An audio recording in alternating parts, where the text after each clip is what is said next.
that. Right. Thank you ever so much all for being here today to come and listen to me talk. It's lovely to see you all. So I'm Debbie and I'm a therapist and a therapy trainer. And I started my journey as a therapist about 7.5 years ago now. And over that time, my work has expanded and developed in lots of different ways. And what I want to talk to you about today is the importance of soul groups and soulmates. Some of you might be familiar with these concepts, and for other people it might be something new. So what I'm going to do is I'm going to explain to you my journey of how I came across these different things and how they've impacted on my life personally and also the clients that I have worked with. And my journey with this starts all the way back to when I was training to be a hypnotherapist. And on my course we covered lots and lots and lots of different things. And we did past life regression as one of the modules. And at the time I wasn't really sure about what I thought about that. I didn't know whether I believed in it or not, but I was quite open to exploring. So I volunteered myself to be the person that was put under hypnosis to explore my past life. And it was really interesting. So all of a sudden I was taken into hypnosis and I went back and all of a sudden it was 1863. I was Richard Greaves. I had dark hair, facial hair, and I was stood in a study. I could see myself in a mirror and it felt really strange. I went out of this study and I was stood in a large entrance hall. Come in, come and have a seat. Dreams. No, the other one. Oh, sorry. You're fine. Sorry. Soul groups. Yes. That one. Oh my goodness, you're popular today. I am, I know, come on in. So, I'd gone into past life regression. I found out I was Richard Greaves and I went into this entrance hall and I was greeted by my grandfather and another man who owned the property. And I was there because my grandfather owned a coal mining industry in the area. And this man was a wealthy landowner and they had decided they were going to merge the two families to keep a stronghold on the area. And I was introduced to this lady, didn't connect with her at all. And I had to make a decision, whether I married this person I had no interest in or whether I went in a different direction. And I chose to go in a different direction. My grandfather disowned me, and I lived the rest of my life as a pauper in this tiny little one-room house. I met a lady, I married her, and we had 2 children, and everything else about that life was completely mundane and insignificant. Nothing else interesting happened. So I went all the way through that life, through my death, just old age, and then we went to a state of in-between lives where we got to explore the dynamics that had taken place within that lifetime. The lessons that I'd learnt, the lessons that I were bringing forwards into my current lifetime and how it was beneficial for now, and also the interactions that I'd had with other people in that lifetime. And that's when I discovered that my husband in this lifetime was my grandfather in that previous lifetime, and that my wife in that previous lifetime is my oldest daughter in this lifetime. I didn't really know what to do with that information. It threw me a little bit. But when I came out of hypnosis, it gave it all some sort of credibility. I know myself and I know that I've got a very overactive imagination. And I felt if I'd been making that up, I would have been somebody like Elvis or Cleopatra. And it wasn't, it was just this boring life. And not really anything happened. And the other thing that I hadn't considered was that I could be a man. That just blew my mind. So as the weeks followed, more of this information kept coming forwards and I didn't really know how to respond to it. And it started to bring up bigger questions for me. If I've had previous lifetimes, well, what am I? Because I can't be this body that I'm in because I've had other bodies. So who am I? And I came to the conclusion that I was a soul and that my body is my vehicle to let me have a human experience. I got over the weirdness that my daughter was my wife in that previous lifetime, it brought me a real sense of comfort, because all of a sudden I realised that the people I love, even if something happens to them in this lifetime, or if something happens to me, we reconnect and we come back together. And as soon as I recognised that, it got rid of a lot of fear for me. I'd had a lot of worry when my daughter had been born in this lifetime. She never slept. And I mean never slept, she would sleep 5 or 10 minutes a day every 24 hours. And due to our circumstances at the time, I had to look after her. So I was getting 5 or 10 minutes sleep every 24 hours. And it got to where mentally I wasn't really thinking straight. And I started to worry that if I just wanted her to go to sleep and I wished for it strong enough, if she then died, it would be my fault. Completely illogical, but that had sort of stuck in the back of my mind ever since. So even this was several years later, I still had that worry of what if something happened to somebody I loved or cared about. As soon as I realised that we're okay, I'm okay, they're okay, that fear disappeared. Still didn't really know what to do with that information, but I was quite curious, and it allowed me to become more open. However, when I started my hypnotherapy practice, I decided I was going to be very clinical. I've always been very scientific and very logical, and I didn't see at the time how the spiritual element and the logical and clinical could go together. So I decided it was safer to stick with the clinical. However, whether it was the universe or my clients, there was other things afoot. And it started to happen initially where I would take somebody to the root cause of their issue.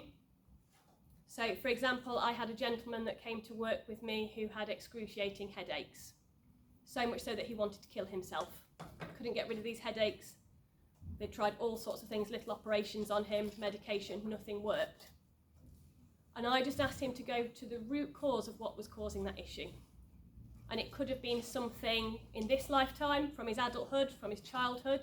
It could have been something physical that hadn't been diagnosed. But what happened, however, is he went back to a previous lifetime. And in that previous lifetime, he was in World War I, he was in the desert, and his head got blown off. However, as soon as we released the trauma from that incident, he hasn't had a headache since. And that was 6.5 years ago now. So once again, these things started to creep in. Come on in.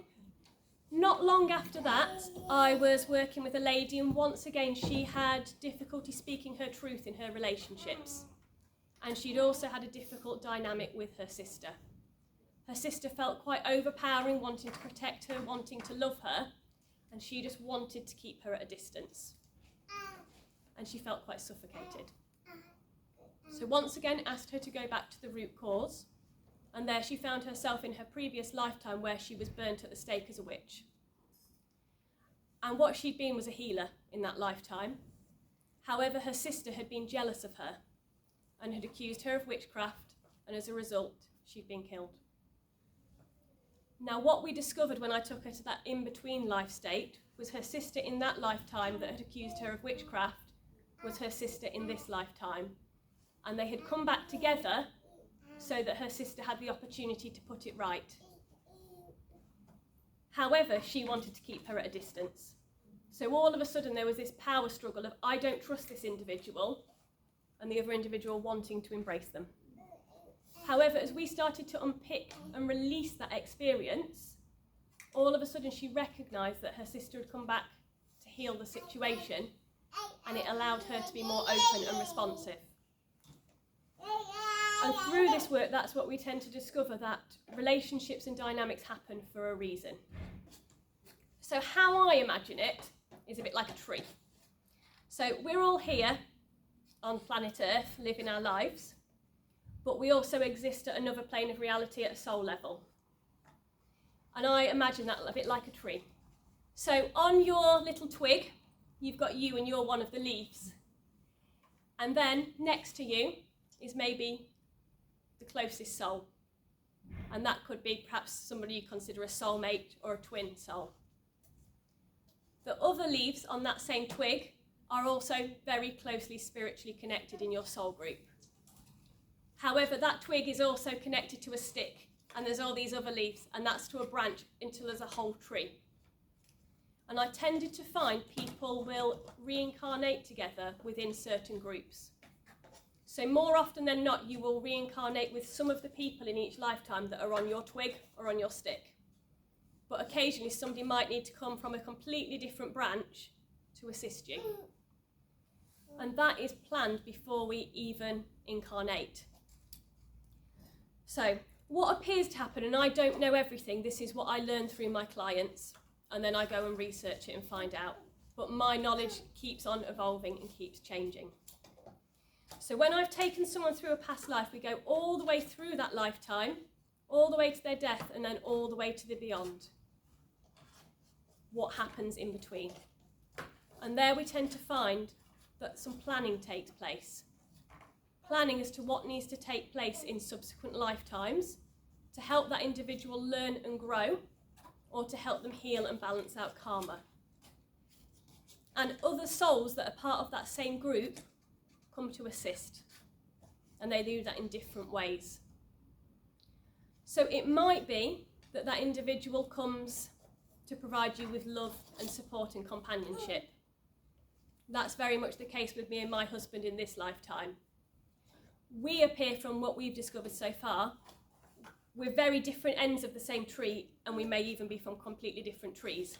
However, we've reincarnated this time for a very specific purpose, because we've got specific jobs to do and we can complement each other to achieve that. So that helps me to learn and grow as it does him. There are other times when people might come back together to balance out karma. So the idea of karma is simply balance. However, you can get into credit or debt with that. So the idea is when you incarnate with another person, you agree to help them on their journey, you have, however, got free will.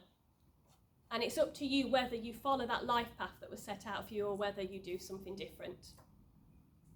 If you fulfill the goals and lessons, tick, you've achieved that lifetime and you get to go on to the next level of learning. Just like in school, if you failed an exam, you might need to repeat it until you get the learning. However, if one or both of the individuals that have agreed in that contract with each other fail to stick to it because they take a different path, then they need to put it right. They need to make amends. So they end up coming back. Just like if somebody doesn't learn their lesson, they will be made to repeat it. So when I'm working with my clients, whether this is something they're consciously aware of or not, I always come from the perspective that everything that happens in our lives is a learning opportunity.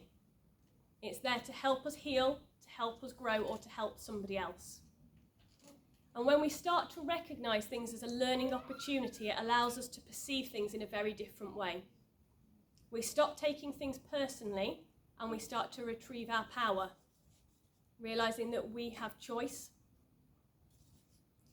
If you buy into this concept, what it also means as well is sometimes the situations that happen in your life, even if they appear unpleasant, that actually you may have had a part in creating them to help or assist you in some way, even if you don't remember that. So one example I had was a lady who came to work with me and she had an abusive mother in this lifetime. Dreadful woman, had done the most narcissistic, horrible things to her. And she wanted to explore this abuse. And in the end she said, right, I need to understand this at a deeper level, at a soul level. So instead of going through a past life, I took her back and age regressed her earlier and earlier in this lifetime, back to being an infant, back to being in the womb, and back to before she incarnated. And what that opened up to us then was several different past lives where she had been overly reliant on other people. She'd failed to achieve her lessons and expand and grow because she kept making the same mistakes again. And this abusive mum in this lifetime had been with her in all of those other lifetimes as a really supportive and nurturing parent. However, because this lady wasn't doing her lesson, they came up with a plan that something different needed to happen. And in this lifetime, the mum was going to come back, but in an abusive role, to basically make her stand on her own 2 feet. And as soon as she recognised that, all that anger, all of that frustration, all of that fear that she'd been holding on to for so many years just melted away. because she recognised on some level that was helping her, even though it hadn't felt like it. And it allowed her to walk away from her mum. They'd fulfilled that contract and role, and she didn't need that dynamic anymore. And that's the thing with soul contracts. They're not always pleasant. Sometimes they can be balancing out something that we've done in a previous lifetime that's not been very nice. Or sometimes they can be there to push us to do something else. There are some things, however, that shouldn't happen to us in this lifetime, and that is because somebody has chosen free will and has chosen to do something not very nice. And that is something that is different. Not everybody is open to this idea, and that is okay. However, I tend to find what it's done is open me up to be happy for whoever comes into my life. If somebody comes in who isn't very kind, they've come to give me an opportunity to stand on my own 2 feet, or to say, no, I don't want this in my life. If somebody else has appeared that is there to help and support me in some ways, I allow that to happen now. So historically, I would have been the sort of person that, to be fair, I stand on it like this. I can do it all by myself. I don't need any help. I can tackle everything. I can't. What it's allowed me to do sometimes is now accept other people's help and support, because they're there to help me learn and grow. So I now look at my dynamics in a completely different way. And it's great. I have to remember sometimes, though, not everybody is open to this idea. So very recently I came across a man, and I could see his energy around him, and I knew that we're not meant to have a long-term dynamic, but briefly we're meant to just come into each other's life to spark something. And I've got that. It's given me that spark of creativity and inspiration that I've needed. However, when I mentioned this to him, he's not into anything like that, and now he thinks I'm a little bit weird. That's okay. Maybe I'm there to plant a seed for the future, or maybe I've just got it wrong. And I've actually approached it in a wrong way, and this is my lesson to learn, that not everybody's open to these things. Now, when you start to embrace this journey, it's a healing journey. Sometimes some chaotic things can happen. So about 4 years ago, about 4.5 years ago now, I decided I cleared a lot of my trauma from my childhood and earlier years in this life. And I said, right, universe, bring it on. I want to clear everything in this lifetime. Now. No waiting. Give it all to me now. I'm going to clear every past life, everything I've done wrong, everything that needs balancing. I had 18 months of chaos. It was a nightmare. So I had one thing after the next, just presenting itself as lessons and for healing. And during that time, I made a new friend, and it's somebody that I was aware of for years, but we'd never really connected. And all of a sudden, 24 hours after I'd said, universe, come on, I'm healing all of this, all of a sudden, that person came into my life, and we explored several past lives together where we'd been husband and wife, brother and sister, father and son. And through exploring all of those relationships and all of the wrongs we'd done to each other, we balanced it and put it right. And it's allowed us both to go on our own separate journeys now, being healed and being better humans. So I would invite you, when you're going about your day-to-day life, to think about those connections. Perhaps to think about the people that have wronged you and what learning you could have gained from those situations. To think about the people who have come into your life to love and support you and help you grow. And also what you are doing for other people, because it opens up something very magical. And I'm sure some of you have already had that experience where perhaps you've just met somebody and you feel like, I know you from somewhere, or you just click with somebody. It may well be that actually that person is part of your soul group and they've come along to help you to learn and grow on one level or another. So, thank you ever so much for coming and listening to me. I'm going to press stop on these if I can work out what I'm doing. And then if anyone's got any questions or wants to chat, I'm happy to do so. So bear with me one moment.